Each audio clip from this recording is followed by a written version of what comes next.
Light is life. The power outage in Spain that happened yesterday is giving me so much reflection.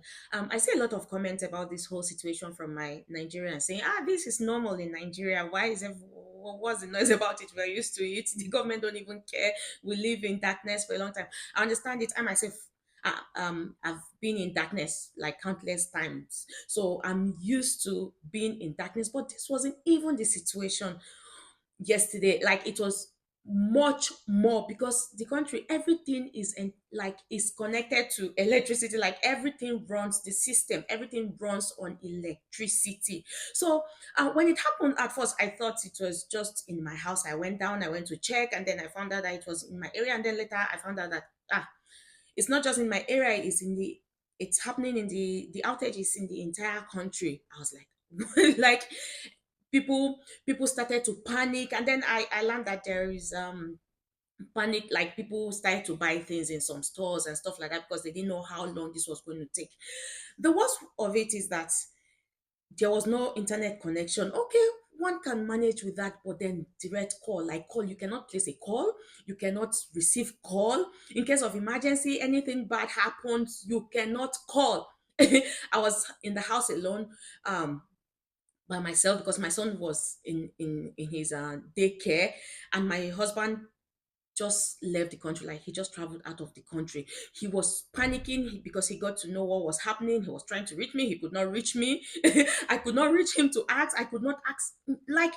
And then it got so worse that people that were traveling in train, the train, they got stuck, they got stopped because it uses electricity. People in the middle of nowhere in the wilderness could not move further.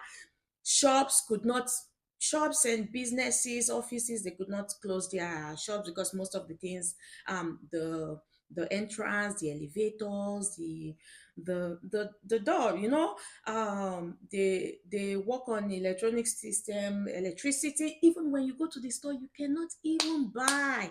You cannot buy except you have cash. You cannot swipe your card because this is connected to it, internet, like uses internet and then electricity and all of that. Like, man, the worst of it was that you cannot even cook because most people use induction stove.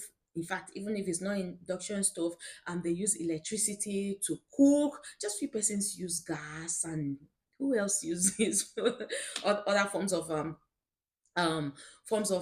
stove or for cooking.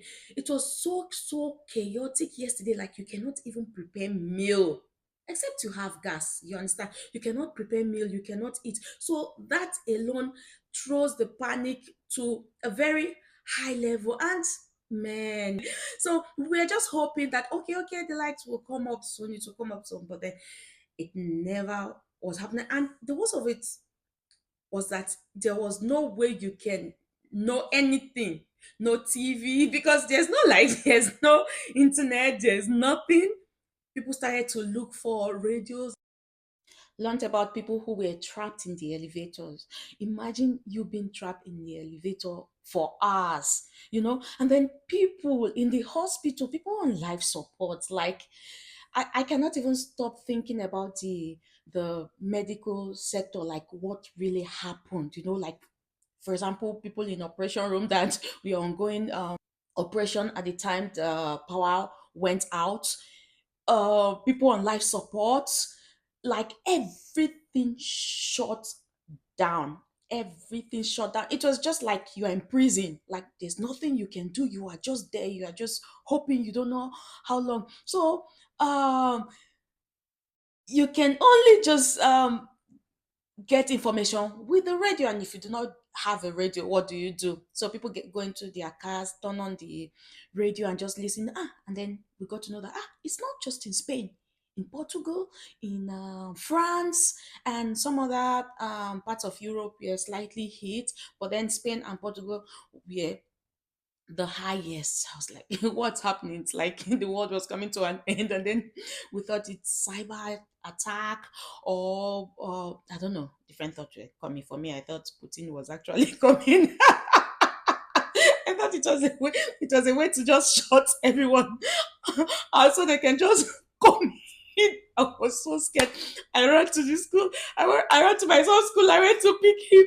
Oh my God. It was so terrifying. We slept with candles. But then woke up this morning with light and I checked my phone. Wow. Internet is back. Like life is back. I feel so happy. See what I'm eating right now. I soaked noodles yesterday. I soaked it, though I didn't end up eating it because I got gas and then prepared food. Man. It's not the same with what's happening in Nigeria. It's not. It's two totally different scenarios in Nigeria. Of course, because we are used to not having lights, and it's something that we are used to. People have generators, solar system, and then not everything is connected to electricity. You understand? Most things are independent of electricity, but then in this country, everything is connected. So that's it. I'm happy to be back. Hello. I'm back.